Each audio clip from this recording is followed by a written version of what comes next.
Soul Sisters. Hello everyone, welcome back to another marvelous video.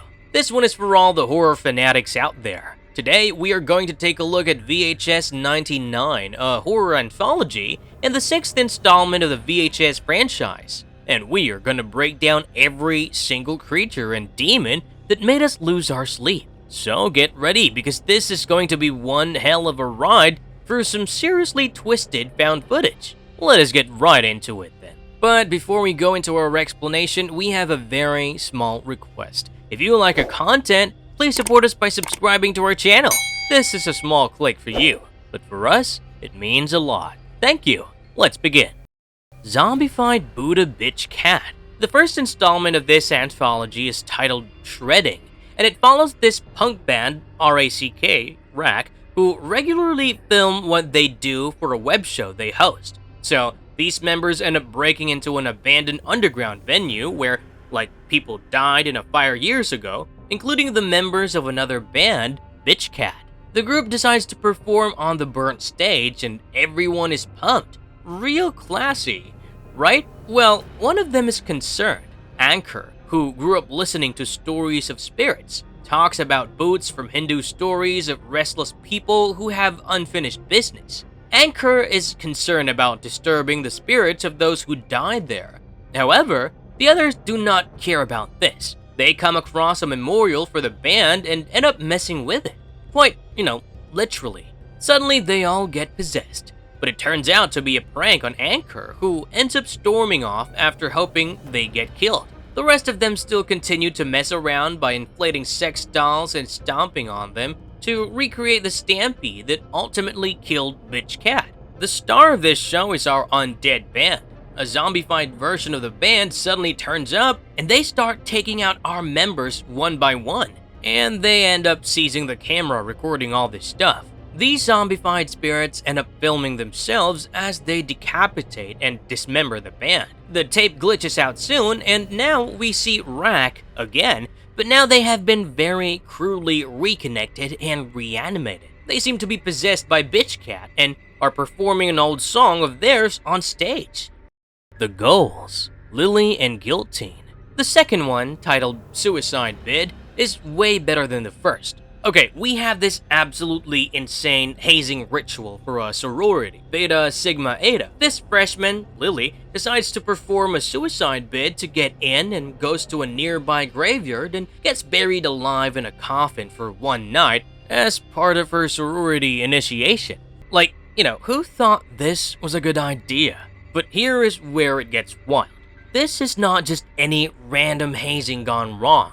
There is this super dark urban legend that Annie, the leader, explains. Apparently, another pledge named Guillotine got forgotten in a coffin 20 years ago and supposedly crawled into the underworld when the coffin was found empty. Now, Lily is given a camera to record everything and a special box to open only when she is most scared. Lily panics and opens this box, only to find it full of spiders that starts crawling all over her. Fun fact, this was actually filmed in a real cemetery, and a professional funeral director was called in to dig the grave. Now, this coffin has a glass window, and this is where it gets downright terrifying. The coffin starts filling up with water because of the rain. Soon, an undead guillotine presses her face against this window. Her eyes are large and huge, her face is all decayed, and she breaks through the coffin and gets all up in Lily's face. The girls come back the next morning to get Lily out. However, they find the waterlogged coffin and no Lily. The girls all decide that they will take this incident to their graves. 1 week later, they all wake up in coffins of their own. An undead Lily now shows up to confront Annie and reveals that she made a deal with Guillotine to let her go in exchange for them. The footage ends with them screaming.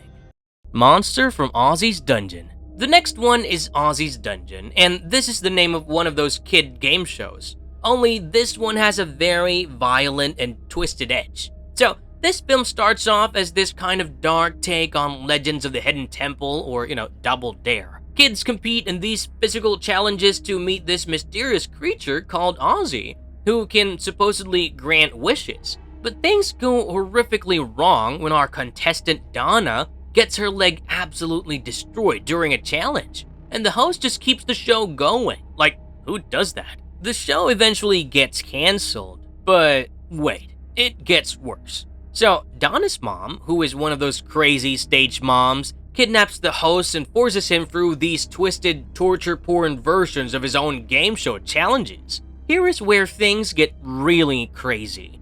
The host agrees to let the family meet the actual Ozzy because they plan to inject him with a flesh-melting shot. They are taken to Ozzy, who is lying on a slab and overgrown, being worshipped by people who are dressed like the show's contestants. Donna goes up to make her wish, and suddenly, Ozzy splits open, and we see this very spindly creature on screen instead. Now, the creature, which basically looks like something straight out of a Guillermo del Toro fever dream, fires a ray of light and ends up killing everyone, except Donna. It seems like Donna did not make a wish for her family after all. This segment is basically a commentary on kids being exploited for the sake of entertainment. Sandra. Okay guys, the next segment is titled The Gawkers, and this one starts off like your typical coming-of-age story gone wrong. We have got this group of teenage boys being absolute creeps. They start trying to take upskirt videos of random girls, but it does not stop here. They start filming Dylan's neighbor, Sandra. Well, she has just moved right across the street, and it seems like she's making it very easy for them to do this. She's always outside washing her car, and she has all these weird statues in her yard. Soon, Dylan's brother Brady is invited into her house to set up her new webcam. Now, it gets creepier from here. These kids want to see her naked, so they convince Brady to install spyware on her webcam. Well, he successfully finishes this task and he is rewarded for it. Now, the boys all sit back to watch the show. Soon, Sandra takes off her wig, and out of nowhere, she starts growing snakes out of her head. Guess what? It seems like she's actually a Gorgon, very Medusa-like, and she seems to know that these teenagers are watching her. These kids actually found snakeskin before all this, and it seems like that belonged to her. Now, Sandra jumps across right into Dylan's bedroom and starts attacking them one by one. Dylan and Brady try to escape. Brady also tries to apologize to her, but she ends up turning him into stone. She does the same with Dylan, and this segment ends with her slowly coming up to the camera that is stuck in Dylan's hand, and the footage basically ends here. Demons in Hell. The final segment of the show, To Hell and Back, is quite possibly the best one in this anthology. It's definitely my favorite one, to be honest. This one follows two videographers, Nate and Troy, on New Year's Eve. A convent basically hires these two to film a ritual where a woman, Kristen, volunteers to be the vessel of a powerful demon, Ukaban. Their job sounds very unusual, right? They kind of think they're just filming some basic witch ritual. They think all this is just bullshit and everything would be fine. But that is not what happens. This chaos-loving demon, Furcus, who is uninvited, shows up. This is not the first time Furcus is disrupting rituals and being a menace. It has done it to the witches before. They basically react to him like he's some annoying kid who keeps disturbing them. The witches all work together to get rid of him, but here is where it gets interesting. Furcus basically ends up grabbing Troy and Nate and drags them under the altar. They too figure out that they are not in Kansas anymore. They are in a new world now, and it is hell. Anyways, the two see a lot in their time there, from bloodthirsty demons to mutilated bodies and hazardous traps. Soon they came across Mabel, who is a damned soul. She's the first friendly face they see there, and she's the one who confirms their situation. Mabel basically speaks in archaic language, and she explains to them that hungry demons find them to be irresistible because of their mortality. Apparently, souls that are fresh taste the best. Mabel agrees to take them to Ukaban, who she seems to hate. In exchange, she wants her name, Mabel the Skullbiter, to be written in the witch's spellbook.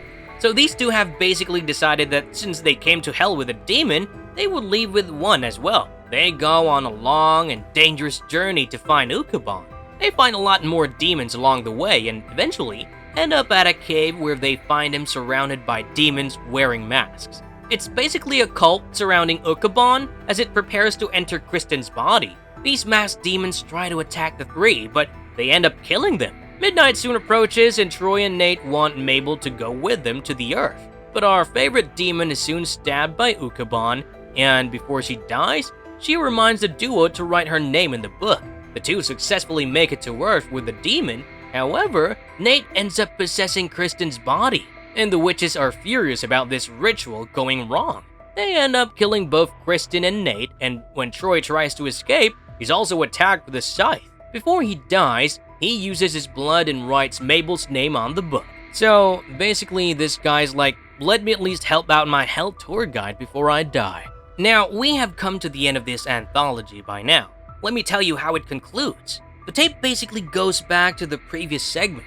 We see the stone corpses of both Dylan and Brady right before the camera battery dies. When we get to the credits, we can hear the witches performing their ritual again, only this time, they seem to be calling out for Mabel's name.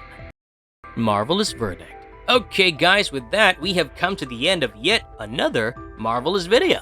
This installment of VHS 99 definitely has a few segments that make it worth watching. In fact, both To Hell and Back and Suicide Bid alone would make me sit through the whole thing for sure. These films are perfect bite-sized horror entertainment, and they are fun to watch, even if they do not really work sometimes. What do you guys think about these creatures? Do you have a favorite segment? Let us know your thoughts in the comment section below. And if you enjoyed watching this, do remember to like, share, and subscribe to our channel. Thanks for watching!